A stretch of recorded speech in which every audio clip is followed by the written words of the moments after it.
Welcome, everybody. Welcome to the CNHED Community Development Week Inside Institutional Procurement with Pepco panel. We're going to give folks a few more seconds, minutes to log in, and then we'll get started.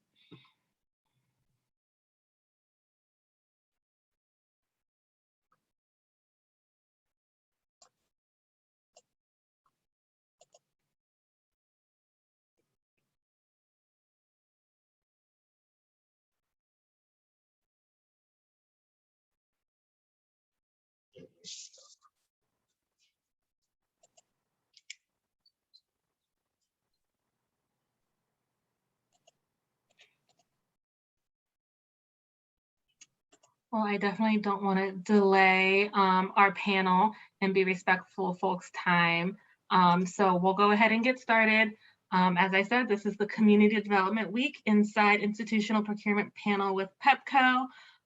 Just so we're all aware, we're all still working from home, so please excuse any background noises, children or animals you might hear when our panelists are speaking. This is a webinar, so we cannot see or hear you, but you can see and hear us. And so with that, I'm going to hand it off to Lindsay from our team so she can kick off the panel.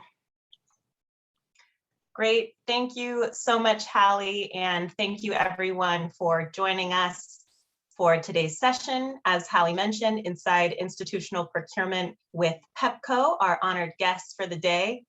This, as Hallie said, is a part of our annual Community Development Week.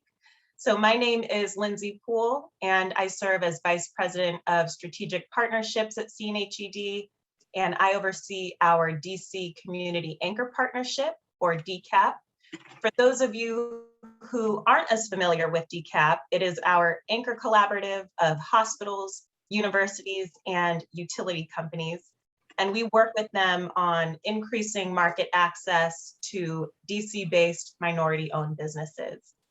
I'm also joined today by my colleague, Russell Blow, who serves as our DCAP Business Engagement Manager. And he and I are both very much looking forward to our conversation today with Pepco.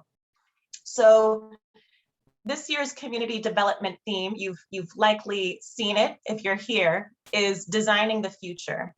And all of the different conversations that we've set up over the course of this week are really about us coming together to share in discussion about what an equitable recovery in the district looks like, especially as we think about those who have been hit the hardest by the pandemic. And of course, a lot of those folks being some of our local small business owners.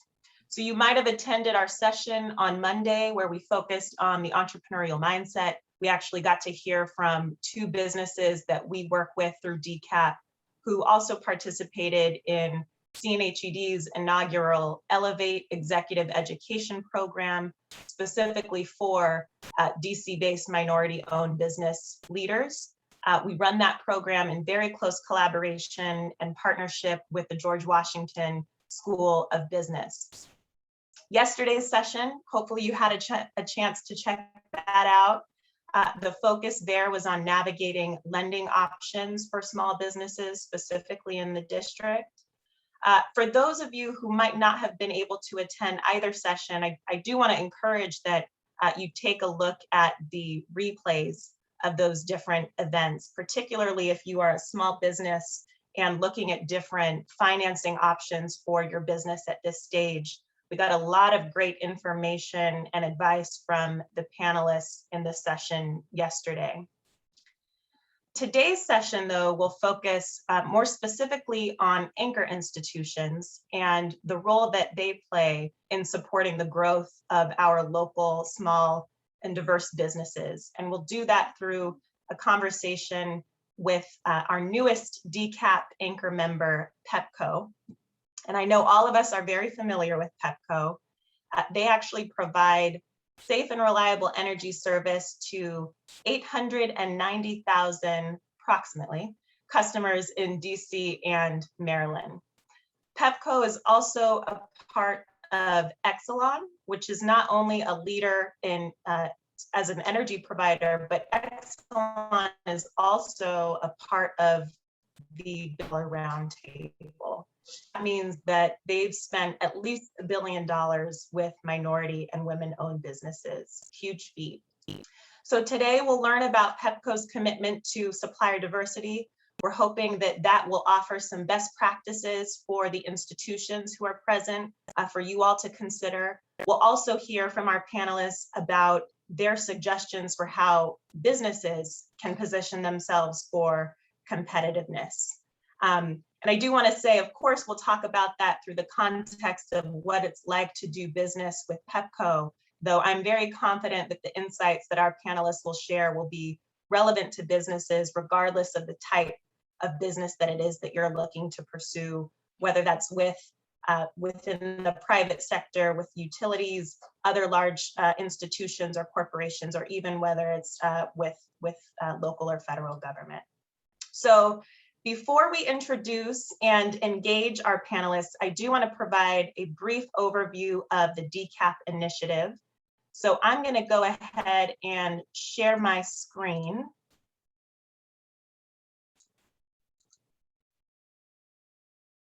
And I'm going to, Russell, if you could give me a thumbs up to let me know that you can see my screen. Okay, cool. So just to sort of repeat what I mentioned earlier, DCAP is our anchor collaborative. We work, as you can see, with hospitals, universities, and utility companies. And we focus on growing market access opportunities, again, specifically for DC-based minority-owned businesses. This is an initiative that is led by CNHED, but we're also co-convened with the Deputy Mayor for Planning and Economic Development, so we work very closely with them. And as you can see, we have 9 institutions who we're currently working with as part of this initiative. And something that's worth noting is that, as you can imagine, all of these institutions fall within a different sort of place on the spectrum of supplier diversity. So we have some institutions who are in the earlier stages of building up their internal infrastructure to support supplier diversity. We have other institutions who entered the partnership with DCAP with an already well-established, very robust supplier diversity program. And that's certainly the case with Pepco. And we'll hear more about their program in just a moment here. One of the beauties, I think, of being a part of a collaborative like this is that all institutions, regardless of where they sort of fall on that spectrum or what stage they're in, have an opportunity to learn from each other. So we convene all of the institutions on a quarterly basis. We have conversation about best practices and really create a space for the institutions themselves to learn from each other. DCAP, one of the ways that we provide service to these institutions, particularly those who, again, stages of implementing change management to establish supplier diversity infrastructure and program, is we provide consultation to those institutions on what that might look like. And so to do that, we work closely with our friends at Johnson Cooper Consulting. I see that they are here in attendance. Hello to JCCI. They really provide that institutional procurement and supplier diversity subject matter expertise. Another way that we service the institutions is through our vetting and referral service. And so we work with these institutions. Each year, we look to understand what are the different contracts and procurement opportunities that are coming up throughout the year. What is it that they're forecasting? And based on that, we identify, vet, and refer DC-based minority-owned businesses for them to consider. If you are a business here and you want to make sure we have your business in our database, we'll drop in the chat a link to our intake form. You can go ahead and fill that out and we'll make sure that you're in our database if you aren't already. So lastly, I just want to share that we've seen some great progress since the start of DCAP. When we first began the initiative, our anchor members at the time, there were 4 founding sort of members, reported spend a little over $5.5 million And over the course of the 3 years that we've been working with them, we've actually been able to help them triple their spend. And as you can see, that growth is continuing. One thing to note about this slide is that the metrics here do not represent all of the 9 institutions that are now part of DCAP. So this spend represents just those original 4 that we were working with and tracking their progress over the course of the last 4 years. So we are very excited about, continued growth, new partners, including Pepco, and that is sort of DCAP in a nutshell. So for those who are interested in learning more, again, we will drop the link in the chat so you can go ahead and check out our website. Feel free to reach out to us. And I would now like to hand over to Russell Blow, who will introduce our panelists. We can begin our panel discussion. You're on mute, Russell. It's off of mute. Good afternoon, everyone. Thank you, Lindsay. That was a good overview of DCAP. It's a good opportunity for you guys right now. I was just looking at the bios. We have the principal category manager, we have the principal contract manager, and we have the manager for diverse business empowerment for Exelon's Pepco. This is a powerhouse panel, and I'd like for you to take notes, ask questions, and think about how you want to build from this access to this stunning panel. So I'm actually going to go in reverse and introduce Michael Moser first. Michael is a principal contract manager for Exelon's Pepco Holdings Utilities. He has been with Pepco Holdings for 32 years. He serves on many teams across the organization, promoting opportunities for both diverse and local contractors. Michael is a graduate of Bloomington University, where he earned an undergraduate degree in human resource management and a master's degree in public administration. Next on the panel is Lauren Coleman. Lauren is a principal category manager in the Exelon Corporation Supply Organization. She leads the strategy, category management, and sourcing for real estate and facility services. With over 10 years of procurement experience, Lauren has led procurement teams in the healthcare industry and utility industry. Lauren is a graduate of the University of Baltimore, where she studied business administration. And last but not least, Kelly Heron. Kelly is a seasoned professional business empowerment advocate. Wow, Kelly, that's a lot. With over 20 years of experience in corporate relations, procurement, purchasing, and supplier diversity. As a child of parents who were both entrepreneurs in the construction industry, Kelly has firsthand knowledge of challenges diverse businesses face in building capacity and seeking opportunities. She currently serves as the manager for diverse business empowerment at Exelon's Pepco Holdings Utilities. In 2020, her efforts contributed to Pepco's holdings of over $458 million spend with diversity certified suppliers. Kelly is a graduate of Wayne State University. I'd like for you to welcome the panel, and we look forward to hearing from you. Thank you. Thank you, Russell. And we thought we would start with Kelly providing an overview of Pepco's supplier diversity commitment. Why supplier diversity matters to an institution like Pepco, and what was sort of the journey of how it formed. So Kelly, over to you.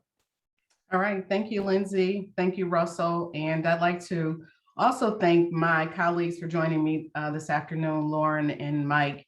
And as Russell mentioned, there is a wealth of experience and knowledge between the 3 of us, having worked in various industries with procurement and sourcing. And so much of what we'll be talking about, while geared towards Pepco, we will be able to share with you from a broader perspective what corporate procurement looks at and what they'll be looking for in terms of suppliers. So please do not be shy with your questions. We are here to assist and to help. And so with that being said, people often ask us, excuse me, why does supplier diversity matter to Pepco? Why does it matter to Exelon? And the reality is we know that we have the ability to power the local economy by more than just providing energy to millions of people across the Mid-Atlantic. As a major purchaser of goods and services, we have a unique responsibility and opportunity to advance economic growth and equity and contribute to the overall vibrancy of our communities. In essence, we believe that our suppliers should look like the communities that we serve. In 2020, Pepco Holdings achieved its highest spend with diverse suppliers in history, with over $458 million. This was geared towards to help modernize our grid, enhance our customer platforms and services, and perform operations and maintenance work day in and day out. We accomplished this by being intentional about contracting and our procurement practices, but we also know that we can do more and we can do better. That is why we are partnering with local and diverse businesses and supporting organizations like DCAP to help them, to help drive the initiative of being more inclusive in the community, as well as to help them hire more individuals from the communities we serve and expand their capabilities through mentorship, capacity building, and helping them make connections with other suppliers or our prime suppliers. And so oftentimes people will ask us, what is our commitment to supplier diversity? How did you get there? How do you decide? Well, Pepco is mandated by the Maryland Public Service Commission, as well as the DC Public Service Commission, with an aspirational goal of what we need to reach for our commitment to the regulatory agencies. But that wasn't enough for us. We knew we could do more. We wanted to do more. And so we have internal goals that we set annually at all of the Exelon utilities, not just Pepco, and there are 6 Exelon utilities. But we have an annual goal that we set, and this is a top-down approach. So our executive leadership from Exelon, as well as our president of the Exelon utilities, and then our supply CEOs, our supply executive vice president and senior vice president, as well as the Pepco leadership, will all get together and they'll have a discussion. We'll look at projects that are coming up. We look at the spend for the coming year, whether it be capital or maintenance, and then they talk about where we know we can move the needle and what that looks like. And so it really, again, is an all hands on deck approach. It starts with leadership and they drive the commitment to diversity, equity, and inclusion throughout our organization. And so as I think Lindsay mentioned, we are part of the Billion Dollar Roundtable, and we hold this in high esteem for us, because it took us a long time to get there, but it was driven again by our leadership. It was something that we knew was important to us, and it was basically us knowing that there was more that we could do to service our communities. And so into the Billion Dollar Roundtable, if you're not familiar, was created in 2001 to recognize and celebrate corporations that achieve spending of at least $1 billion or more with minority and women-owned suppliers. Exelon was inducted into the Billion Dollar Roundtable in 2017, the first utility company to be inducted, so got to give us a little clap there. And in 2019, Exelon spent over $2.7 billion with diverse certified suppliers. This year, we are challenging ourselves to exceed that, and we're on target just to do that. And then finally, I'll share with you. Thank you, that. Oh. Oh, forgive me, I have a delay on my side. I'm going back on mute. Go ahead. Okay. So I'll wrap this up, Lindsay. But so I'll share with you and leave with you before we get into the questions and for the panel is, we are always looking at ways to reduce barriers for small and diverse businesses. And there are a number of ways that we do that. And especially with COVID last year, we saw, just based on numbers in our own research, that 17% of Caucasian businesses were affected by COVID, but for diverse businesses, it was double that and then some. 44% of diverse businesses were challenged, even many having to close their doors due to COVID and not being able to sustain through, well, we're still in COVID, right? So not being able to sustain. And so we wanted to, for ourselves, take a deeper look and find ways that we could help to support those businesses that were challenged. One of the things that we did was we commissioned a study in 2020, the Supplier Diversity Economic Impact Report, to better evaluate the ancillary benefits that arise from the company's procurement of goods and services from its diverse partners. As part of that, Exelon purchased 17 million units of PPE to safeguard against COVID-19. And these products were purchased from a diverse supplier at the cost of $21 million. And so again, our goal is always to make sure that we are inclusive and that we are looking for ways to increase spend with local and diverse suppliers throughout our organization. I've already mentioned that, it's very important to us that our leadership is involved. And so on a weekly basis, the Pepco executive team meets regularly with myself, the Diverse Business Empowerment Manager, as well as our strategic sourcing team, which Lauren is a part of, and our contract management team, which Mike is a part of, to discuss our metrics and progress towards goal, to discuss strategies and ways that we can continue to increase our expenditures and partnerships with diverse suppliers. In addition to that, we make sure that when we have suppliers that are non-diverse that come onto our system and they commit to a tier 2 or a subcontracting plan, that plan includes diverse suppliers. We make sure that all of our RFPs, which go out, request for proposal, when we have a bid opportunity, that bid list includes diverse suppliers. And so every step of the way, it is a collaborative effort between supply, the Pepco business unit, and the diverse empowerment team. And so I'll leave you with this. We are always focused on looking for opportunities for our diverse certified suppliers to work on our system and to become subcontractors with us. There are many key projects that we have in play and that we're continuing to develop annually that we'll be looking and opening up to engage diverse suppliers. We will further give additional information before the end of the panel discussion to tell you how you can engage with Exelon if you're interested in becoming one of our diverse suppliers or non-diverse suppliers on our system. So I thank you for your time and I look forward to the panel discussion. Thank you, Kelly. And that is such a helpful overview. And I think already you've shared so many great best practices that allow you to take that commitment to the next level. I heard you say, we have to meet our regulatory requirements, but want to go beyond that. And I think a lot of the different practices, best practices that you articulated are what bring that into physical form, would allow that to happen. So thank you for sharing that. You mentioned the different perspectives that each of the three of you here bring. And so I think it would be great if we could start with each of you talking about what is the specific lens that you have when it comes to supplier diversity.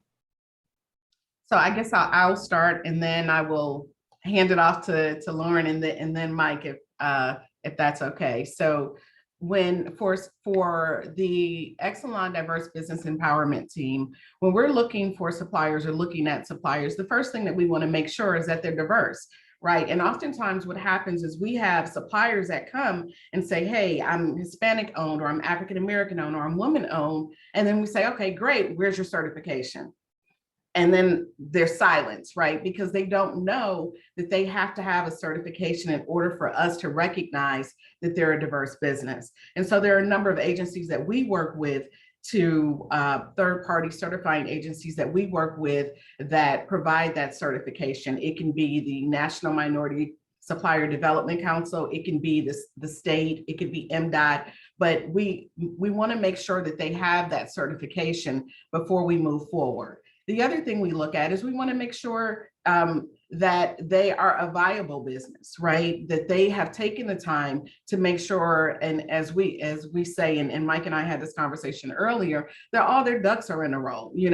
Have you taken the time to really form a legal entity? Because that's important, because when we go to put you in our system, we're looking for your W-9, not your social security number. And I understand that there are some small businesses who may not be there yet, but that's the direction that they want to go in. And so much of, and we also look at, you know, is this an area where we need to increase our bench strength for diverse suppliers, right? And so again, it is a collaborative effort, because I'll use an example with Lauren. For real estate and facilities, we're often having conversations thinking forward, looking for 2022. Hey, where are the areas you're going to need suppliers, and what does that look like, and where do we need to lean in? So I'll pass it to you, Lauren, for your thoughts. Thanks, Kelly. So I would say from a supply standpoint, sourcing standpoint, the biggest pick for me would be capabilities and performance. So to Kelly's point, I utilize her and her team to make sure that we have a valuable base of diverse suppliers so that we can include them and engage them and develop them. However, when we have actual projects and contracts, we need you to be able to fulfill all of the requirements in the contract. We need you to do so on time. And also when we're sourcing, it is competitive. So you have to come in with a good price as well. I will run interference between you and the business partners. But they do look at, the schedule is this, we may have to implement liquidated damages to make sure that we're staying on schedule. And if you do a great job, believe me, you will be very successful in this organization. When it comes to your pricing, a lot of times you'll be competing with companies who may not be diverse and who may be a little bit larger. So we're really looking for the best value, all things considered. We are more than willing to assist and develop contractors into getting into this space. I know a lot of people may think, hey, Pepco's a huge company. They only want to deal with suppliers that they know. They only want to deal with larger suppliers. And that is totally not the case. We are more than willing to help develop you in order to be able to compete successfully in this company and learn the culture. Thank you, Lauren. I'll turn to Mike. I'm Mike Moser, and I am in the contract management organization today. So as a contract manager, we look for very similar items from both Lauren and from Kelly. We want to know if you're certified as a DBE or do you have your CBE certification that helps. We look at non-diverse contractors also to see how their second tier diversity spend is expected. We look at safety. Safety is key for us. It's a very high on the priority list to make sure that you're operating safely and you're familiar with what you're doing and you know what the safety part of the work is. Lauren talked a little bit about pricing. Pricing is, you want to make sure that you're within your area's costing structure. So Delmarva may be different than Pepco, and things like that. We also look at referrals. Who did you do work with before? Because we do check that. We want to make sure that what you say is what you've done. And we want to validate that that's what it was. And you'd be surprised how much more information we receive from your referral than what most companies normally give us directly. We find out, oh, by the way, they did this type of service in addition to what you said. So we'd like to know who the referrals are. So within contract management, yeah, safety is a big key piece for us. But also your local and diverse contractors. I'm with Lauren and Kelly and our company is to help to try to increase diversity and local spends. So that's one of my focuses. Thank you. Thank you to the three of you. That's really helpful to hear. One question that just sort of came to mind as I was listening to you is that each institution that we work with has its own sort of way of navigating through the procurement process. For businesses or anyone on the outside of the institution, can you provide not a workflow, but like with the three of you and the different roles that you play, how do you work together? How do we make sense of the different folks internally and what relationships it then makes sense for a business to build? So I think it's one of the things I think that it's important to define is the difference between Lauren's role and Mike's role, right? I'm kind of in the middle of all things supply, but for them, Lauren's role is anything, she manages enterprise-wide. So she doesn't just have Pepco, she has all of the 6 Exelon utilities, as well as our nuclear and generation side as well. And she focuses on our large projects, anything $1 million or above is what she negotiates. Her team, she makes sure that the suppliers have their master service agreement terms and conditions and such. For Mike's role, Mike plays a key role in terms of he's more day-to-day with PHI in terms of any contracts that would be under 500K, making sure that the suppliers that are on system are being managed properly, making sure that they are that they have a connect or contact within the business, and then just kind of oversight for more of the tactical day-to-day type stuff. And he also works in alignment with me to help support the supplier diversity initiatives that we have. And then he manages what we call, and he'll speak to this a little later, a capabilities and capacity program that is also a internal development program we have for diverse suppliers on system. And but generally speaking, what happens with our procurement is that the business will identify a project that may be coming up and identify a budget with that. They then will reach out to Lauren, the supply team, depending on what the threshold is. Again, it could be Mike's team if it's under 500K, or over that, it would be Lauren. And they identify with the scope of work. Here's the scope of work that we would like to go out to bid on. They talk to Lauren about suppliers. Lauren will give them the list of suppliers that have already been approved. They may have some other ones they've identified, or they may also, once that list is compiled, then we will get together, she and I and her team in the business, and talk about the diverse suppliers that are on the list. I will identify if maybe there's some others that I would recommend. And from that point, every step of the way, we then go before supply leadership. I shouldn't say we, Lauren, or the category manager goes in front of supply leadership. And then they present the pre-RFP, which details, hey, this is who we're going to include in this bid process. If there are not enough diverse suppliers, they will not only challenge her, they will challenge me as well. Have we done a deep dive? Are there other suppliers? Is there local representation? Is there diverse representation, right? And I think it's important also to note that when we talk about diverse suppliers, we don't just add them to the list for the sake of adding them to the list. We want them to be successful. So we include diverse suppliers that are capable of performing the service that we know can be successful, because it doesn't serve us or them if we know that they're incapable or that's not their core competency. The RFP is then launched, then it goes through the process. The next step is the pre-negotiation, which again is an approval process. After that, Lauren will have discussions with the suppliers, and then based on that, make a recommendation to supply leadership on who should be awarded. So it is a very lengthy process. It's a very detailed process that is inclusive of the business unit, supply, and the diverse empowerment team. So I'll pause, because did I leave anything off, Lauren?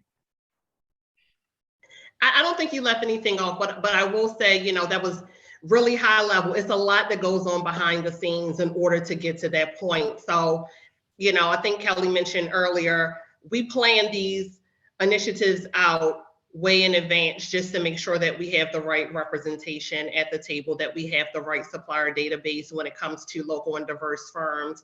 And so, we're in October of 2021.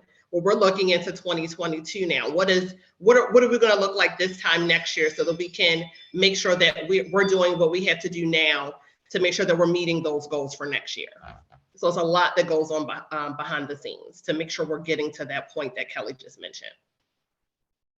And I just like, I'm sorry, Mike, let me just add, I want to add that Lauren, Mike, and I have all been category managers for Exelon. So we've all had to manage this process.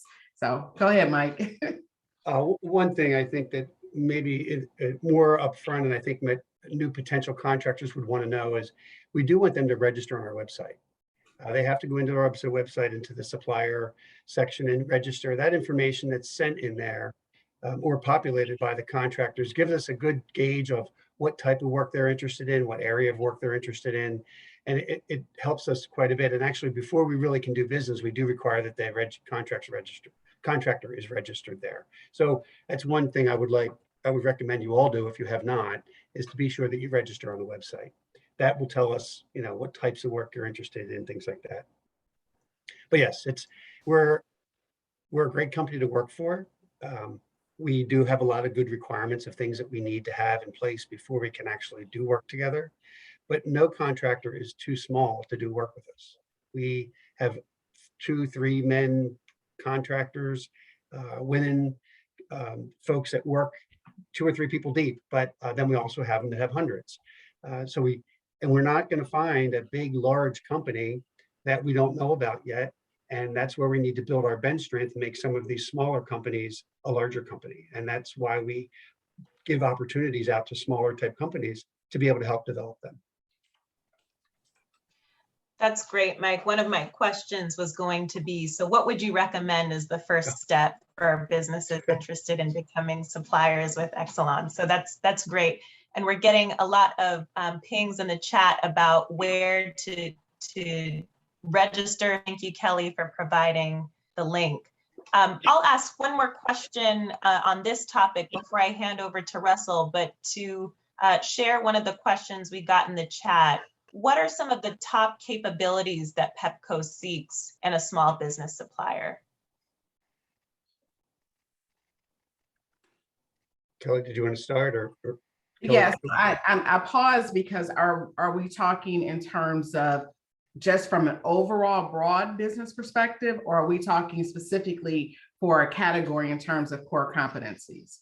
So if we're talking in a broad category, then I would say that, at the top of our list is safety, right? We want to make sure that our suppliers are providing their safety record is stellar. We understand that things happen, but for us, because of the work that we do, it's very important that the safety is there. We want to make sure that they understand that our motto and that what drives our organization is diversity, equity, and inclusion, and they should hold those same core values that we hold. We also want to work with suppliers that are involved in the community. What are you doing to enhance or better the community that you serve as well? Because that's another one of our core competencies. In terms of coming on our system, once you register, we've talked about the certification piece, but we also, do you have a website? How can we find out more about you? Do you have a capability statement, right? What services do you provide? What are some of the NAICS codes that you fall under and your business falls under? What is your Dun and Bradstreet number? And we recognize, again, some businesses are newer, some are smaller, and they may not have a DMB number, right? But we want to understand what's your financial history, what's your background? Do you have the capacity to work on our system and to be a viable partner for us? And being a startup does not exclude you from working with us, but you still have to have the things in place that are relevant to being in business. And so that we look at you as someone who's serious. Are you investing in your business? Are you putting back into it? So those are all things that we look for. Now, with regard to the technical and the core competencies piece, that is based on the category in which the suppliers would like to work in. So real estate and facilities would have one set of criteria. Our environmental services team would have another. So that's specific to the category.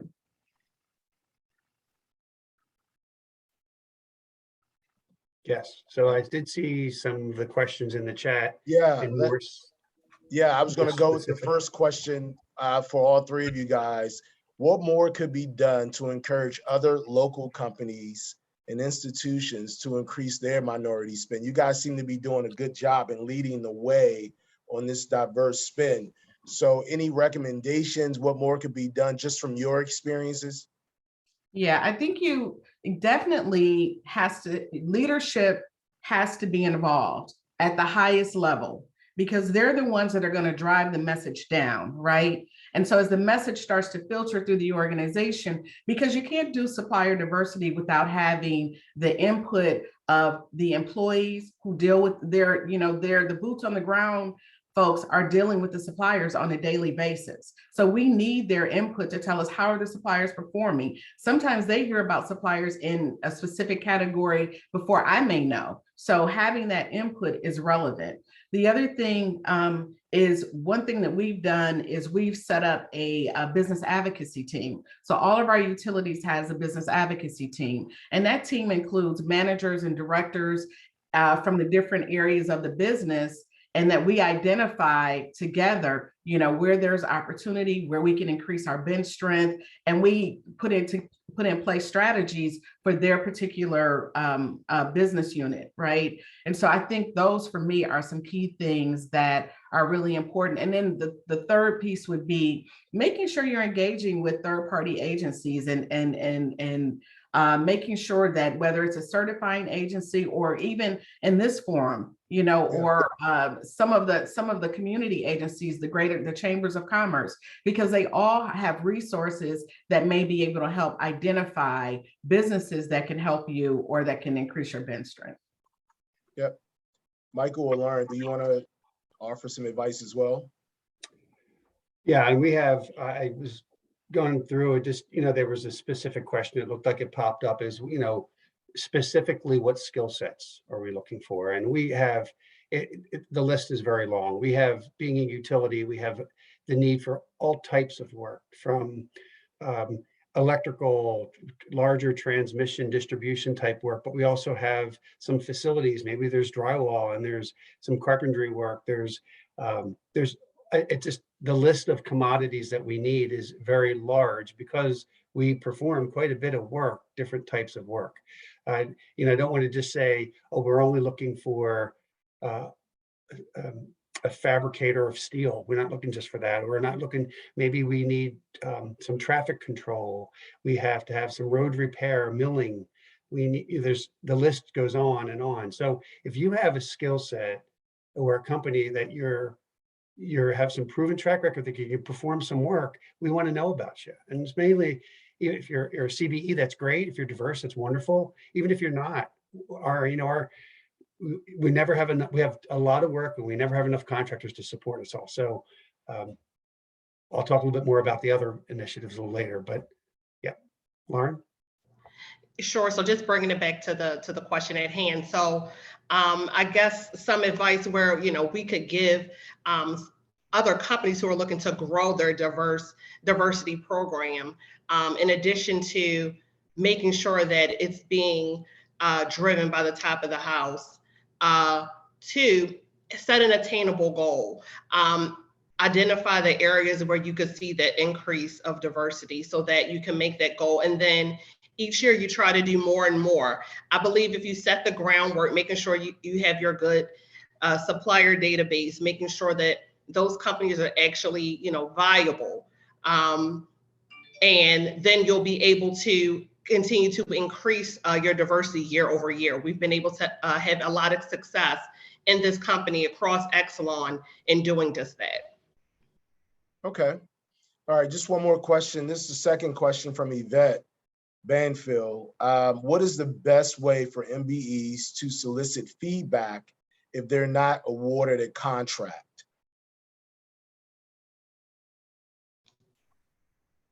I'm gonna let Lauren. Okay. We all have an answer. But I feel like I've been talking a lot, so I'll give it to you guys. So if you're not awarded a contract, you're not going to win them all.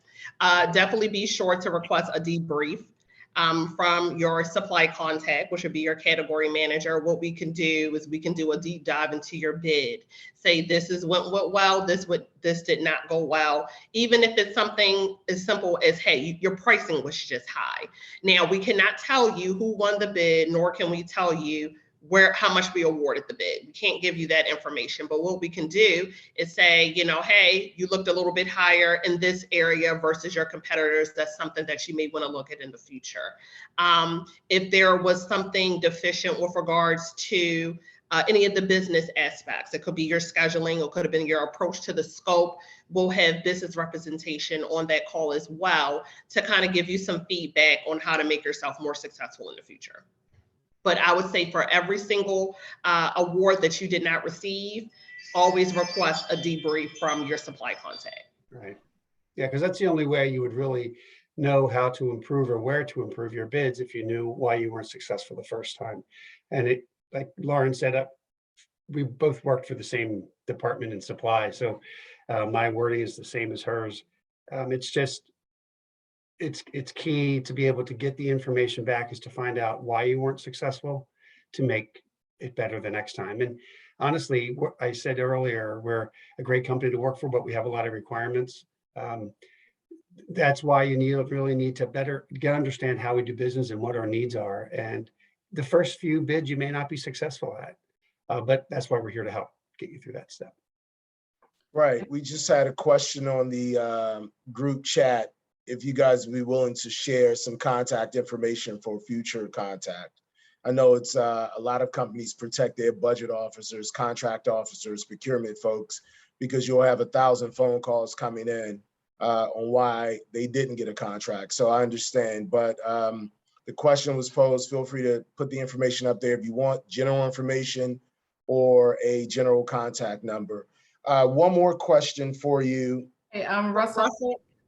So for those that are interested, when they go to the supplier portal, there's also a supplier diversity tab, and then they can send an email through there. And if they want to put DCAP in the heading, then all of those emails, I will see them and I can address any questions that they have. And those that I may need to tap Lauren or Mike in, I can do that. So that's probably the best way to go about it. Fantastic. And if I can add just one more thing, the website that Kelly, for the registration that Kelly put in the chat, www.exeloncorp.com/suppliers.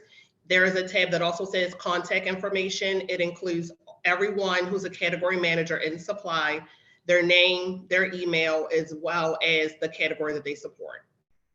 Wow, thank you guys. Yeah, definitely.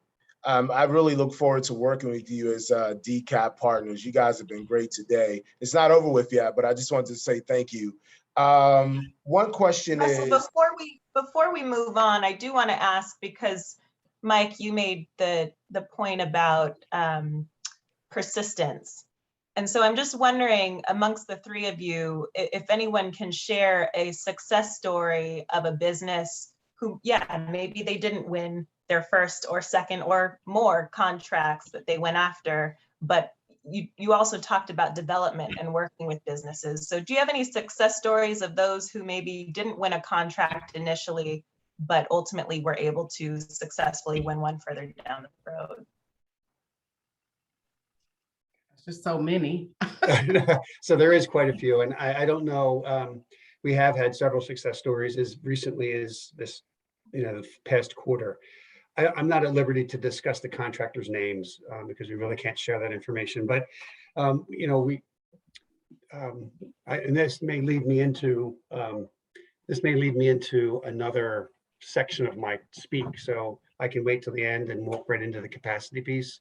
Kelly, if you want to have anything up front first.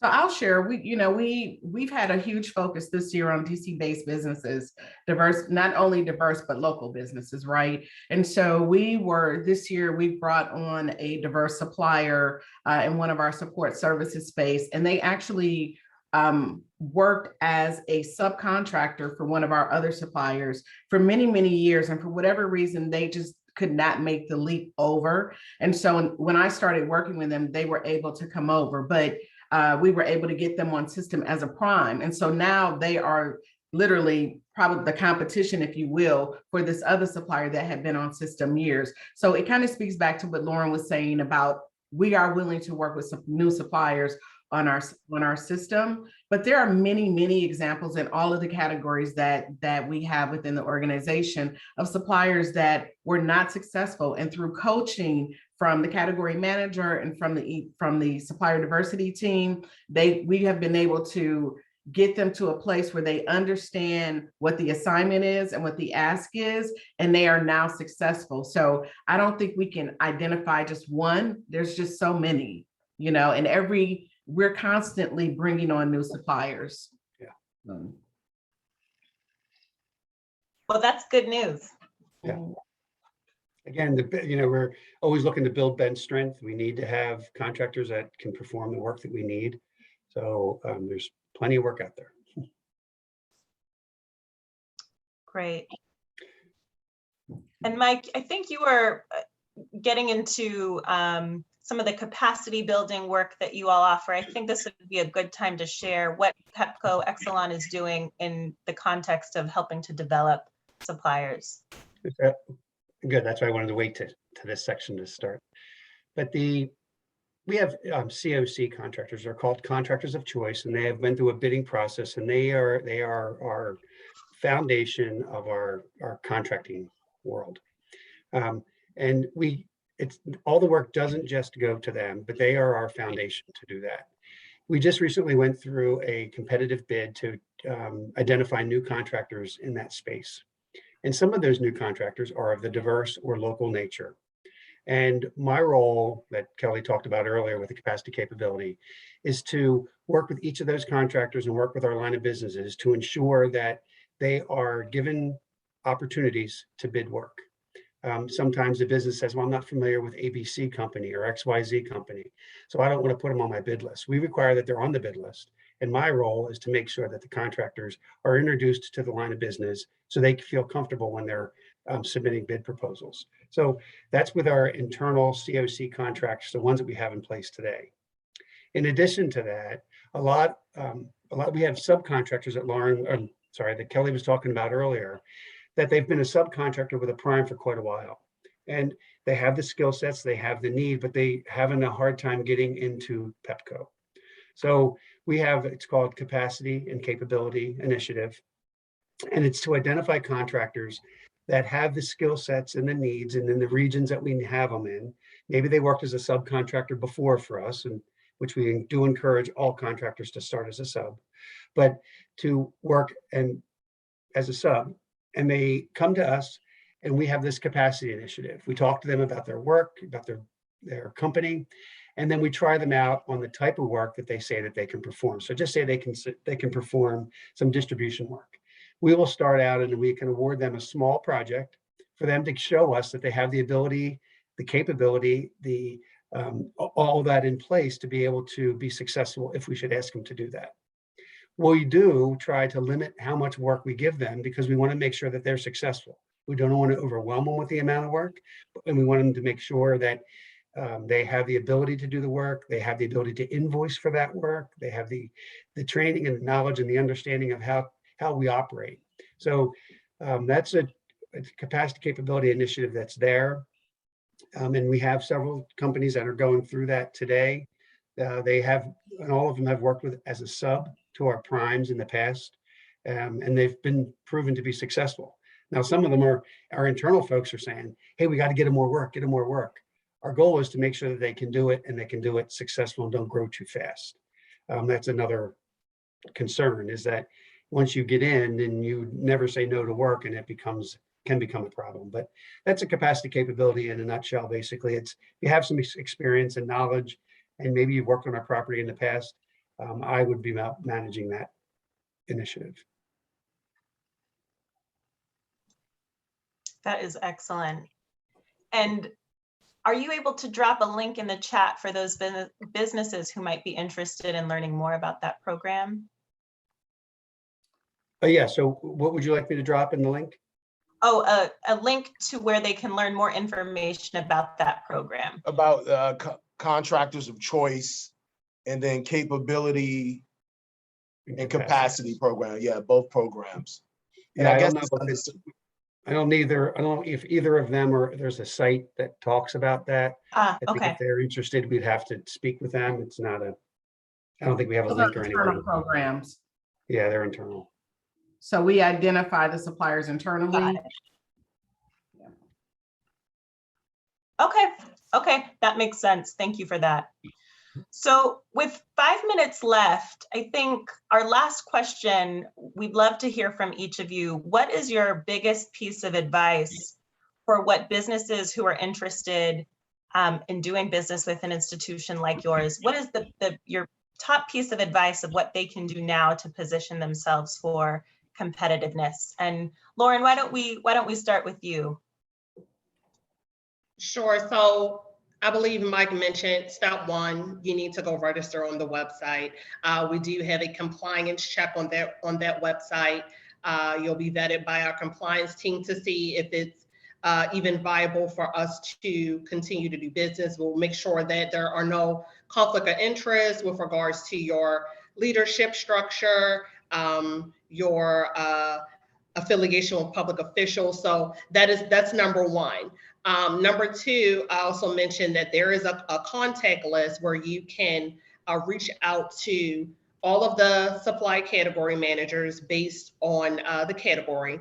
So I would suggest reaching out to them as well. Let them introduce yourself, provide a capability statement in that email, and let them know that, you know, I'm interested in doing business with Pepco. These are the services that I provide. And, you know, you can request some kind of meeting so that you can, you know, introduce yourself over the phone, over Teams, and just kind of give your, I don't want to say your elevator pitch, along with your capability statement. You would also want to reach out to Kelly, who manages our diversity area as well, so that she knows who you are. And I'll stop there and let her continue, but so I don't steal any of her thunder. But I would say those are the first two steps that you definitely want to take if you're interested in doing business with Pepco. Once you talk to the category manager and Kelly, request a meeting and, you know, see if there are any upcoming projects that you would be a fit for based on your capability statement. And I'll just stop there. So since you called me out, so I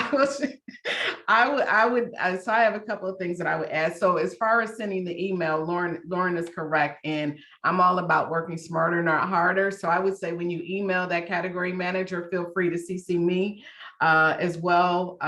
My information is out there, and I'll put it in the chat for you, Lindsay, as well. People can send me an email based on this dialogue today as well. The things that I would say, my best advice would be, one, every day is game day. So be ready because you never know when you're going to run into somebody, you're going to meet someone. Make sure that you are clear on what your business offers and what the value proposition is for us to do business with you, right? And then the second thing, make sure you understand and you know what the ask is. Because oftentimes people say, oh, we want to do work with the utilities or a large corporation. Okay, what do you want to do? What are you asking us for? Do you have a niche category? Is there something specific that you want to do? So make sure you understand what you're asking us for so that we then can give you some direction on how to maneuver that. And then thirdly, certify. Make sure your business is certified. So, and all your ducks are in a row. So that's my advice. My three would be to be organized. I think Kelly mentioned that before. Be organized with what you want, know what your mission is and what you're trying to accomplish. Second one is be persistent. We have to, you know, be persistent. With Lauren was saying, you have the category managers available online. Once you figure out who that is and that matches there, just continue to be not bugging, but persistent with that. And then don't get discouraged. Try to stay as positive. Sometimes we are overwhelmed with some amounts of contractors. So don't get discouraged. We'll give you advice on when we can and when we can for you to be successful. Wonderful. Well, thank you, all three of you, so much for your time, for your insights, for your willingness to share. As Russell said, we are very much looking forward to continuing to work with you all. We're excited by the partnership with Pepco. For those who are in attendance, if you have any outstanding questions that we weren't able to get to, we'll contact the panelists after the fact and get those answers back to you. If there are any outstanding questions you weren't able to ask, feel free to send those over to us in email so that we can get those answered for you. Thank you again to our panelists. And lastly, before we close out, I do want to encourage everyone to check out some of the remaining events that we have for Community Development Week. We do have a session tomorrow at 1 p.m. focused on DC into the future. That's sure to be a very fruitful discussion about what the future of DC looks like. So we hope to see you there, and thank you again for your participation in today's event. Thank you, everyone. Thank you. Thank you for having us. Our pleasure. I'm going to Definitely. give everyone a few seconds to copy down Kelly's email since it was requested in the chat before I kick everyone Oh, out. good. Oh, yeah, no, that's fine. Thank you. Yeah. You know, these Wow. Zoom calls are always funny when we come to the end, it's like, get off, get off, get off. Yeah, it's So like, thank you, oh, let Holly. me visit the chat and grab all those emails and click all those links, and then somebody ends it. You don't have it. Right. Right. No, I appreciate that. Thank you so much. No problem.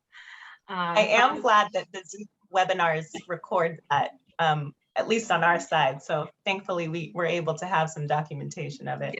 Yes. Although I haven't been able to crack the nut of finding the chat. I can always find the chat between the host and the panelists, but not the full chat with the attendees, which is always interesting. I will say I haven't looked very hard, so maybe I just need to look harder. Well, I do have to drop for a 2 o'clock call, but thank you. I look forward to hearing from everyone, and I look forward to continuing to work with you, Lindsay and Russell and Yeah, definitely. Hallie. All right. Thank Take you. care. Bye. Take care. All right. Yeah, I'm confident that I'm sure everyone has jotted this down by now. So Okay. I will go ahead and shut off. Thanks, everybody. All right. Thank Thank you. you. Bye. All right.